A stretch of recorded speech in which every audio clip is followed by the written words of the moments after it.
अब हम देखेंगे बैलेंस शीट का फॉर्मेट कैसे है एज पर कंपनी एक्ट 2013 जो शेड्यूल 3 में दिया गया है।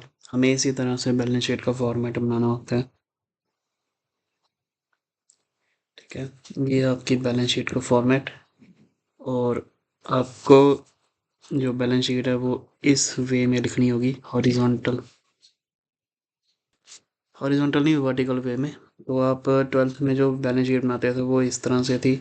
यहाँ लाइबिलिटी लिखते थे, यहाँ एसेट लिखते थे, है ना। लेकिन इस बार जो है आपको बैलेंस शीट एक इस फॉर्मेट में बनानी होगी, ऊपर लाइबिलिटी नीचे एसेट, इस वे में।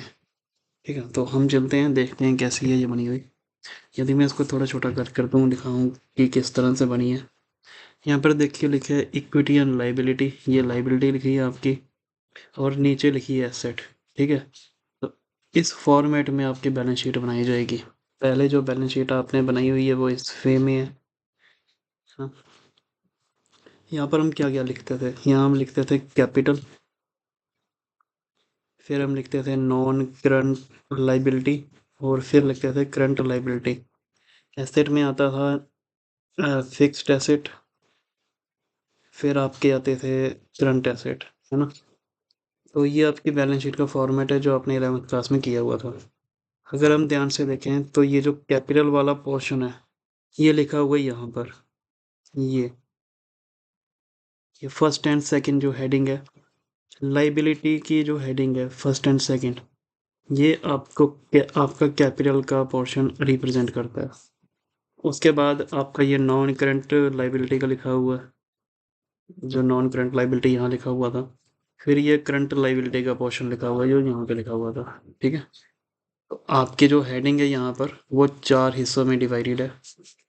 लाइबिलिटी की जो हेडिंग है वो कितने हिस्सों में डिवाइडेड है, 4 हिस्सों में।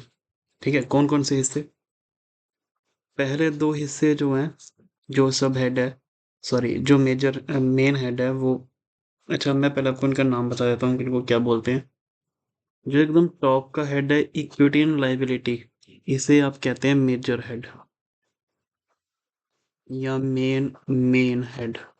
ठीक है, जो इसके नीचे ये हेड दिया हुआ है 1 2 3 4 ग्रीन कलर में, ये है आपका मेन हेड।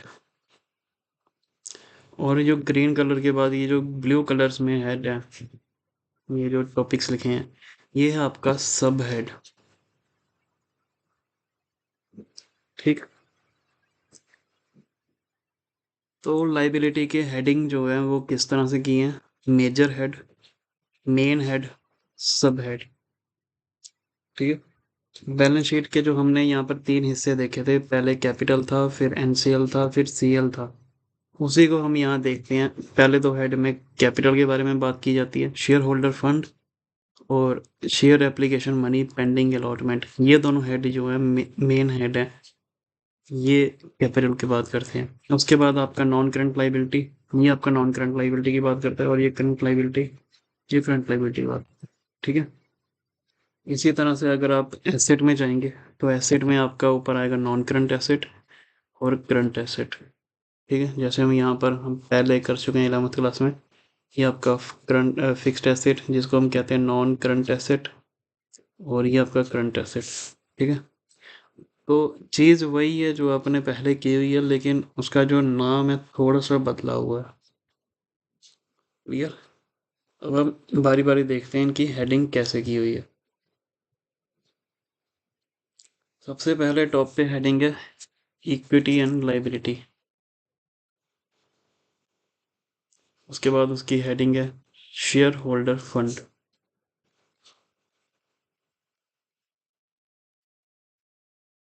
फिर हेडिंग आ जाती है share holder fund. Share holder fund के अंदर 3 सब हेड हैं, share capital, reserve and surplus, money against share warrant. उसके बाद मेन हेड है second, share application money pending allotment. फिर आपका हेड आ जाता है नॉन करंट लाइबिलिटी, उसके अंदर 4 चीज़ें आएंगी, long term borrowing, deferred tax liability, other long term liability, long term provision. पहले इसके नाम याद कर लेते हैं, फिर इसको देखते हैं क्या। फिर करंट लाइबिलिटी। अब देखो नॉन करंट लाइबिलिटी और करंट लाइबिलिटी दोनों इकट्ठा लर्न करो। नॉन करंट लाइबिलिटी में लॉन्ग टर्म बोरोइंग था, करंट लाइबिलिटी में शॉर्ट टर्म बोरोइंग है। ठीक है, long term borrowing, short term borrowing. और यहाँ देखिए long term provision, short term provision, other current liability, other long term liability. यहाँ पर जो चेंज है वो ये डेफर्ड टैक्स लाइबिलिटी और ट्रेड पेबल। तो ये थे आपके करंट और नॉन करंट लाइबिलिटी। और दो हेडिंग ऊपर आएंगी, शेयर होल्डर फंड और share application money pending allotment. अब आते हैं एसेट में। एसेट का मेजर हेड, और मेजर हेड में दो मेन हेड हैं, नॉन करंट एसेट और करंट एसेट। करंट एसेट में क्या क्या आएगा, पहले करंट एसेट देख लेते हैं। Current investment, inventory, trade receivable, cash and cash equivalent, short term loan and advance और अदर करंट एसेट। अब यहाँ देख लो, यहाँ अदर करंट एसेट था, यहाँ अदर नॉन करंट एसेट आएगा। यहाँ पर short term loan and advance था, यहाँ पर long term loan and advance आएगा। यहाँ तक कैश एंड कैश इक्विवेलेंट, ये डेफर्ड टैक्स।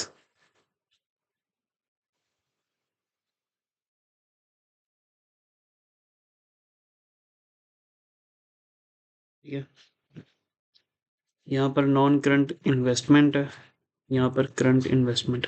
जो थोड़ा चेंज है वही है डेफर्ड टैक्स एसेट, इन्वेंट्री और ट्रेड रिसीवेबल।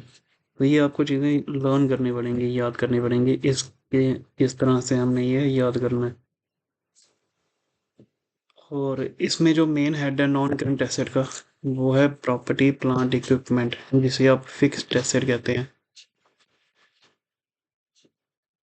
लेकिन इसको फिक्स्ड एसेट नहीं लिखा जाएगा, इसको लिखा जाएगा प्रॉपर्टी प्लांट एंड इक्विपमेंट और इंटेंजिबल एसेट। इसमें क्या क्या आएगा, इसमें का property plant and equipment, intangible asset और कैपिटल वर्क इन प्रोग्रेस और intangible asset under development. Capital work in progress क्या हुआ, वो एसेट जो अभी कंप्लीट नहीं हुए हैं, मतलब वर्क इन प्रोग्रेस में है, अभी अच्छे से वो वर्क नहीं कर रहे। ठीक है, कम बने हैं, फिनिश गुड्स नहीं बने। जैसे इकोनॉमिक्स में हमने देखा था, जो फिनिश गुड्स होते हैं वो मतलब कंप्लीट गुड बन गए हैं। ये वर्क इन प्रोग्रेस में है, जो फिक्स्ड एसेट हैं वो अभी कंप्लीट नहीं हुए। इंटेंजिबल एसेट ये वो है जो अभी अंडर डेवलपमेंट में है, जो कंप्लीट नहीं हुए। ठीक है, तो यहाँ पर जो प्रॉपर्टी प्लांट इक्विपमेंट और इनटेंजिबल एसेट है, इसकी हेडिंग चार याद रखनी है। पहले टेंजिबल एसेट, फिर इंटेंजिबल एसेट, फिर tangible asset under development, intangible asset under development. ठीक है, तो इस तरह ही याद रखोगे, आपको चारों याद हो जाएंगे। फिर ये आ जाएंगे आपके non current investment, long term advance और अदर नॉन करंट एसेट, ये इन्हीं के साथ थोड़ा मिलता जुलता है। Current investment, short term loan and advance और अदर करंट एसेट। यहाँ पर तीन जो हैं वो नए आए हैं, inventory, trade receivable, cash and cash equivalent. यहाँ पर नया आया हुआ है डेफर्ड टैक्स एसेट। तो इस तरह से आपको ये चीज़ें याद करनी है। मुझे लग रहा है कि शायद आप याद कर लेंगे। अब इनके एग्जाम्पल देख लेते हैं कैसे बना हुआ है। पहले ये याद कर लो कि मेजर हेड है और लाइबिलिटी। ठीक है, मेजर हेड कौन कौन से हैं। पहला हेड था शेयर होल्डर फंड, दूसरा हेड था share application money pending allotment, तीसरा हेड था नॉन करंट लाइबिलिटी, फिर था करंट लाइबिलिटी। ठीक है, share holder fund, share application money pending allotment, non current liability और करंट लाइबिलिटी। एसेट में दो ही हेड है मेन, करंट एसेट और नॉन करंट एसेट। ठीक है, फिर इसके अंदर की एग्जांपल देख लेते हैं। जैसे शेयर कैपिटल है शेयर होल्डर फंड के अंदर, शेयर कैपिटल में क्या क्या आता है, equity share capital, preference share capital. Reserve and surplus में क्या होता है, रिजर्व एंड सरप्लस में जितने भी रिजर्व होते हैं, कैपिटल रिजर्व, सिक्योरिटी प्रीमियम, याद रखना सिक्योरिटी प्रीमियम यहाँ पे आता है रिजर्व में। जनरल रिजर्व हो गया, सरप्लस प्रॉफिट एंड लॉस का जो बैलेंस होता है वो भी रिजर्व एंड सरप्लस में आता है। फिर मनी रिसीव अगेंस्ट वारंट, मतलब कि आपको कोई शेयर होल्डर एप्लीकेशन दे गया लेकिन नाम नहीं लिखा हुआ, तो वो हम इसके अंदर डालते हैं। फिर आ गया share application money pending allotment, मतलब कि आपको एप्लीकेशन मनी आ गई, साल ख़त्म हो गया, आपने बुक्स में लिख दिया हुआ, अभी अलॉटमेंट का पैसा नहीं आया, तो वो चीज़ें हम यहाँ पे लिखते हैं। फिर आते हैं नॉन करंट लाइबिलिटी, जिसमें हो गया long term borrowing. Long term borrowing में क्या क्या होगा, जैसे कि बैंक लोन हो गया जो 5 साल से ज़्यादा के लिए आपने लिया हुआ है, 12% के डिवेंचर्स हो गए, ये सब लॉन्ग टर्म बोरिंग्स में आते हैं। फिर डेफर्ड टैक्स लाइबिलिटी, कोई फ्यूचर का टैक्स पेबल, इसको थोड़ी देर के लिए रहने दो, ये इंटर में पूछा जाता है, इसको कोई ज़रूरत नहीं है। फिर अदर लॉन्ग टर्म लाइबिलिटी, ये हो गया जैसे कोई सिक्योरिटी डिपॉजिट की है कहीं पे बैंक में या कहीं, जिसका आपने अभी पे नहीं किया हुआ 1 साल से अभी, ठीक है। फिर लॉन्ग टर्म प्रोविजन जैसे ग्रेट्युटी हो गई, पेंशन वगैरह, तो ये सब यहाँ पर आएंगी प्रोविजन में। तो ये एग्जांपल थी आपकी नॉन करंट लाइबिलिटी की। नॉन करंट लाइबिलिटी में कौन सी 4 चीज़ें आती हैं, long term borrowing, deferred tax liability, other long term liability और लॉन्ग टर्म प्रोविजन, ठीक है। याद करने का तरीका क्या है, बोरिंग याद रखना, लॉन्ग बोरिंग लॉन्ग प्रोविजन यहीं पे है, और अदर यहाँ पर है, एक एक्स्ट्रा आएगा, वो आएगा डेफर्ड टैक्स लाइबिलिटी।